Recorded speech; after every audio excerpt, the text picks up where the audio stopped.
Hey guys, so it's Amber Naslin here, co-author of The Now Revolution, and I am joined by Greg Matthews. You've been reading about him in the section about Humana in the book. So we've got Greg here to talk a little bit about the work that he did when he was with Humana. He's currently the director of social media for WCG out of Austin, Texas. But he did a lot of really great work with the team building side of things in his work with Humana, so I wanted to talk with him a little bit about that. So hi Greg, thanks for being here. Thank you, Amber. In the book we talk about your approach to this Chamber of Commerce that you guys set up at Humana to organize your teams. So why did you guys decide you needed to organize around social media? How'd that get started? So the way that we got started was that my team in the Innovation Center actually did a kind of a mini guerrilla campaign around an ancillary product of Humana's that wound up having some success using social media tools. It was kind of a first for us. And so my boss and I went to present that campaign to Humana's executive team, who, unbeknownst to us, was actually at the same time thinking about the wisdom of crowds. This was around the time that James Surowiecki's book came out, and they were thinking about how do we get a harness on this thing. So when they heard about the work that my team had done, they said, there are going to be people who want to try things around the company, but rather than having it be totally Wild West, could you help us to build a framework to manage this? And that was really the genesis of the town square. Right. So given that you had some internal buy-in, I suppose that's probably important that they wanted you to do this. But were there particular initial challenges you had to overcome when you first started out?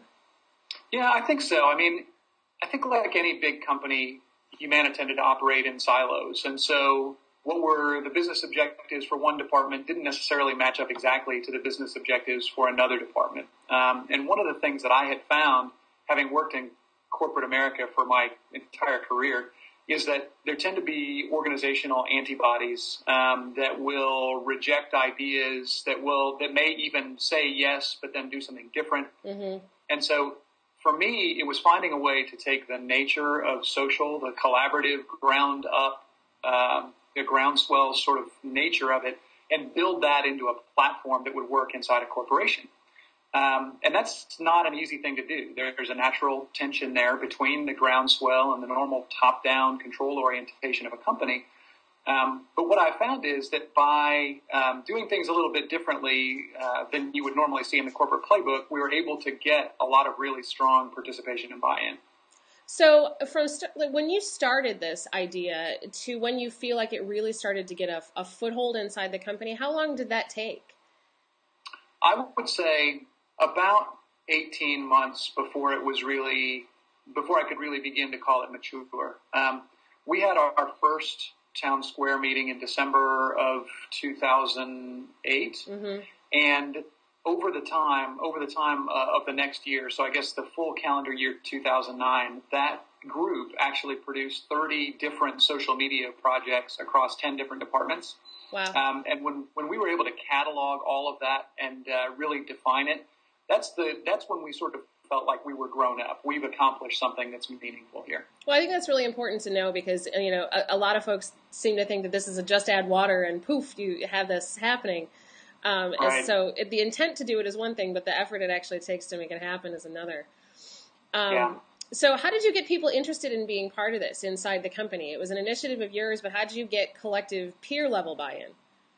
Well, that's actually the key to the whole thing. I talked about the fact that we wanted to build something that felt like a groundswell. And so rather than getting an executive sponsor and convening a committee that was recommended by the executives, we did it a little differently. I pulled in two folks from different departments who I knew were interested in social media and had some experience. Mm-hmm. And the three of us essentially handpicked the rest of the team. Our only rules were nobody VP level and above. So it was all directors, managers. Uh-huh. We wanted people that would have influence in the organization, but were really very much in the mold of doers and not necessarily high-level executives. And the people that we handpicked are not necessarily people that had, quote-unquote, political power in the organization. They were more oriented to people that really had a passion for social media. And so by handpicking that crew, and really not asking permission or buy-in, what we were able to do is we were able to build a group of people that actually wanted to come to meetings. Right. And we intentionally, we didn't do any kind of a charter. We didn't have a leader in this meeting. We wanted it to be very much the feel of a social media community. So how do you feel about some of the comments that go around the social media sphere when we're talking about business, that it has to be driven from the top? You know, that's a line we hear a lot, and I'm curious about your take on that, given the model that you put in place. I would say that kind of a statement is used more often than not as an excuse. Now, every company is different, and so there are some companies that may require a really solid executive champion that's going to drive this down into the organization. I would argue, in our case, it was enough to have an executive team that wasn't going to kibosh it. It was enough to say, we're going to get out of your way and let you try this. We didn't need the top-level executive buy-in. Now, like I said, every company is different, but I think one of the core principles of what we did is to focus on what you can do versus what you can't do. Sure. And in our case, there was a lot that we could do without having an executive calling the shots. So would you change anything? If you were going to go back and do it again, would you do it differently? You know, I think that the only thing that I might change is that our model was great for the first year. I think it was really the only way that we could start it at Humana. I think it was right for us. But I think we needed to pay more attention to how we evolved the model, because I think this sort of laissez-faire attitude that we adopted was really helpful in getting started, but I don't think it's scalable, at least in that organization. And so as I was leaving, we were actually beginning to put in place some more formal strategy elements and more formal governance. I think I probably would have more quickly had I had the opportunity to do it over again. Yeah. So for the businesses that are reading the Now Revolution and they're trying to get their arms around how to organize these teams, what are one of the, a couple of the key takeaways you think for a business that needs to organize around social media and needs to do it methodically? What would you tell them to do? I think the most important thing that any company can do that's looking to get into this space is to help people understand what it feels like to be a part of social media, to actually get their hands on it. So one of the most important things I think we did at Humana was to do literally one-on-one, we called it reverse mentoring with executives at Humana, where we would actually go in a very non-threatening environment, say, this is how you find blogs that are worth reading. This is how you set up a reader so that you can have the news brought to you. This is what it looks like to tweet. And I think those kind of things, getting people some hands-on experience to really understand what it's like out there is enormously helpful.